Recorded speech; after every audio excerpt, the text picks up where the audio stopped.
Assalamualaikum warahmatullahi wabarakatuh.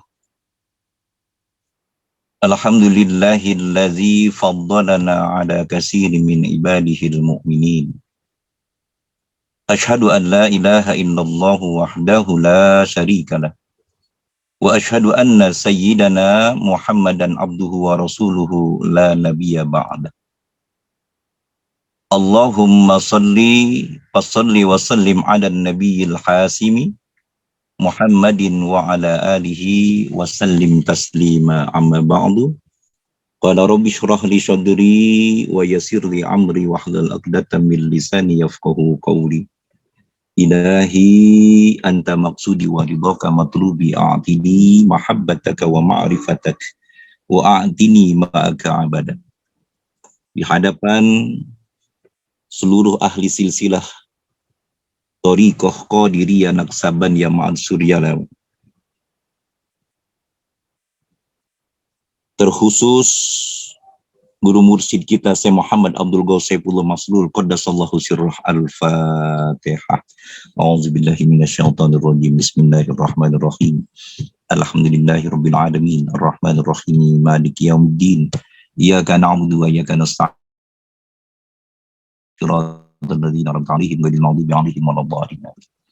Para petugas manakib dari awal sampai mankobahnya, Allah berikan kesehatan, panjang umur, hatinya selalu tulus dan ikhlas beramaliyah, hikmah dari kita beramaliyah ini mendapatkan keberkahan, karamah daripada guru-guru kita, dikabulkan semua hajat-hajat kita, diberikan kita kebahagiaan di dunia sampai negeri akhirat nanti. Amin ya rabbal alamin.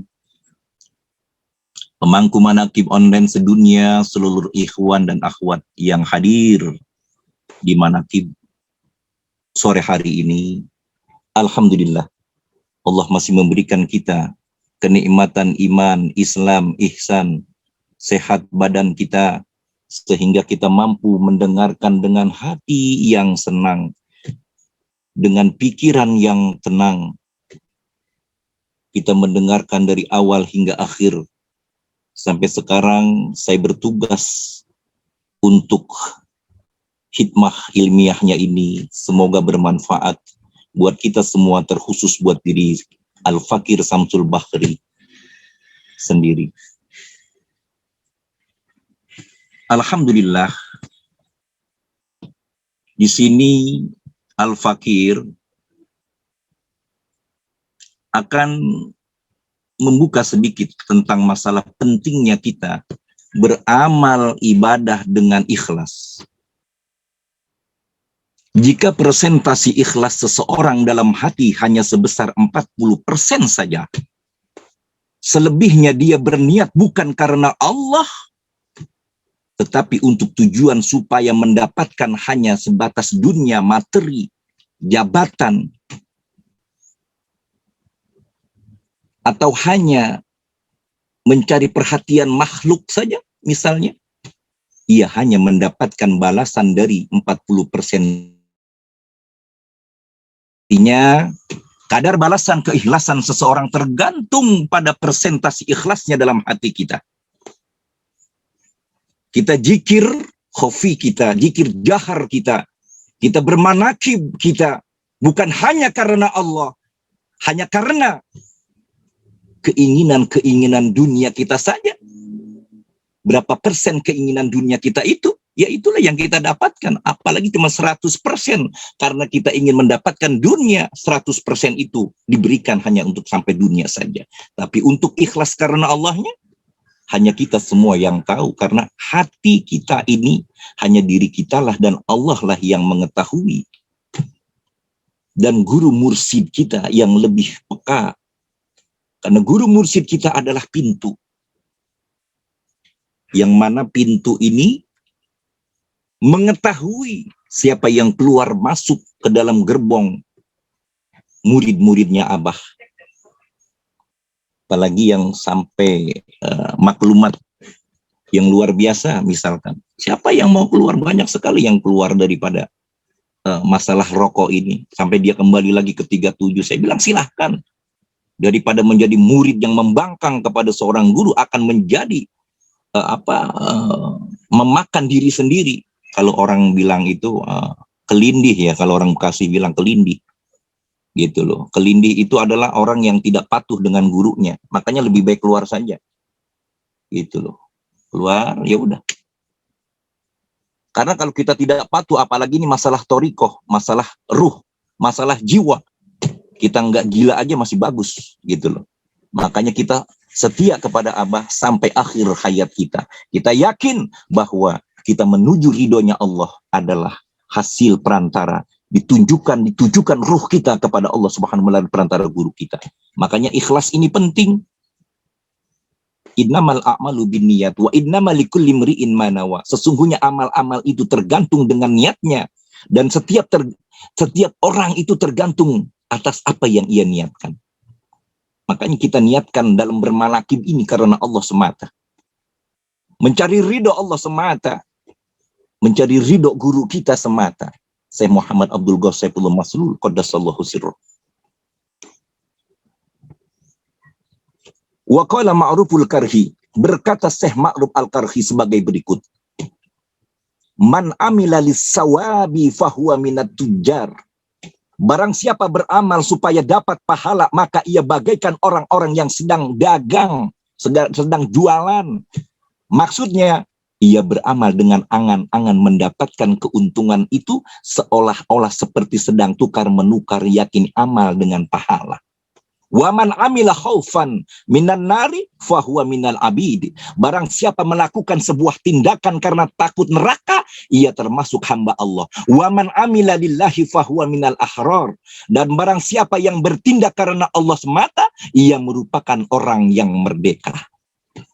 Ikhwan akhwat di mana saja berada, orang yang ikhlas diibaratkan dalam hadis qudsi seperti tangan kanan memberikan sesuatu, namun tangan kirinya tidak sampai tahu. Maksudnya, amal-amal baik kita seharusnya kita sembunyikan serapat mungkin, hingga kepada orang terdekat pun jangan sampai tahu. Uwais Al-Qarni, salah satu orang soleh yang hidup pada zaman Nabi, walaupun beliau tidak pernah bertemu secara fisik dengan Nabi, mengatakan orang yang mendoakan saudaranya atas tanpa sepengetahuan yang didoakan itu lebih baik daripada mengunjungi rumahnya, silaturahmi, dan bertemu secara langsung. Seperti online ini kan kita nggak pernah ngelihat nih. Tapi ruh kita, bila kita sudah mengenal dengan fulan, lalu kita mendoakan dengan tulus ikhlas karena Allah Subhanahu wa taala, ya Rob, semua yang berada di online, manakib online ini, Allah berikan kesehatan, panjang umur, dikabulkan segala hajat-hajatnya, ya Rob. Kita berdoa baik semua yang hadir dalam manakib online ini. Kenapa? Karena orang yang bertemu secara langsung, mengunjungi secara langsung, itu terkadang terdapat kemungkinan unsur riya, pamer, menyelinap pada hati orang yang mendoakan. Namun jika mendoakan tanpa sepengetahuan saudara kita, yang kita doakan, itu ibadah yang benar-benar tulus dan ikhlas. Ada orang di tengah keheningan malam, dalam kamar sendirian, menyebut nama saudaranya Fulan bin Fulan, atau kita berdoakan guru agung kita, Syekh Muhammad Abdul Ghaus Saifullah Maslul, ya Rabb, panjangkan umur saya punya guru mursyid, Syekh Muhammad Abdul Ghaus. Panjangkan umur dunianya, ya Rabb. Selalu membimbing kami sebagai murid-murid yang menuju keridhaan-Mu, ya Allah. Itu Abah tahu. Bahkan pernah saya berdoa gitu ya. Ya Rob, ya Abah, saya bilang, Bah, gunakan pundak saya. Tatkala malam hari, Abah terbebani oleh ikhwan-ikhwan dan murid-murid Abah. Jadikan pundak saya, bila Abah butuh tenaga, siap tenaga saya akan saya berikan kepada Abah. Misal seperti itu. Kita sebagai murid-muridnya seperti itu. Jangan sampai kita muridnya itu membebani, kita punya guru mursyid, tapi kita harus mampu mengurangi beban kita punya guru. Itu adalah murid jadi. Kita kan pengen jadi murid jadi semua. Bagaimana caranya biar guru mursyid kita itu bangga kepada kita? Ya begitu kita doakan dalam keheningan malam, ya Rob, Abah sehat, panjang umur dunianya, biar bisa membimbing kepada ikhwan-ikhwan murid-muridnya, ya Rob. Begitu. Jangan menjadi beban kita. Kita bermaksiat contohnya. Kita berzina, kita mabuk-mabukan, kita berjudi. Tapi kita jadi murid apa? Ini yang menjadi beban guru mursyid kita. Kita masih suka sirik, iri, hati, dengki dalam hati kita. Tapi selalu zikir khofi. Tapi kita selalu membuat gibah, membicarakan orang lain. Yang bila orang lain itu marah kepada kita. Membuat fitnah orang lain. Ini bagaimana mungkin hati kita menjadi bersih? Zikir khofi kita banyak, tapi penyakit-penyakit hatinya terkadang kita tidak mengontrol. Maka dari itu keikhlasan itu kita berdoa setiap malam. Terutama kita membersihkan jiwa kita, ruh kita daripada penyakit-penyakit yang ada dalam hati kita. Kan kita pada tahu penyakit hati apa saja, itu kita buang jauh. Bagaimana mungkin kita ingin mengusir anjing yang ada pada diri kita sedangkan di hati kita masih ada tulang? Bagaimana mungkin jiwa kita suci, bagaimana mungkin jiwa kita bersih kalau hati kita masih mempunyai penyakit hati? Mudah-mudahan kita semuanya, kita berusaha semaksimal mungkin. Allah berikan kita kemudahan untuk menyingkirkan penyakit-penyakit hati itu. Amin. Ya Rabbal Alamin.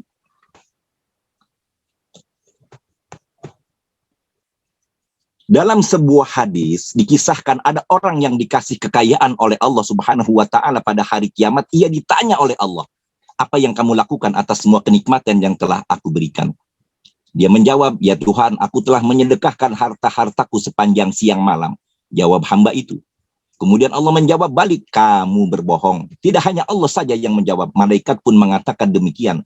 "Kamu berbohong, kamu melakukan hal demikian hanya supaya akan kebanjiran komentar masyarakat. Oh, si Fulan ini orang yang tajir, murah hati, suka menolong." Akhirnya amal Fulan tersebut menjadi hangus, tidak berbuah sama sekali. Inilah pentingnya karena Allah.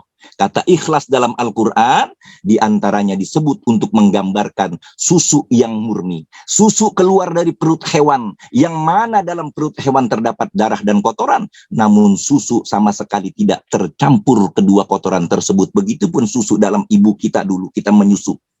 Susu keluar murni sebagai susu.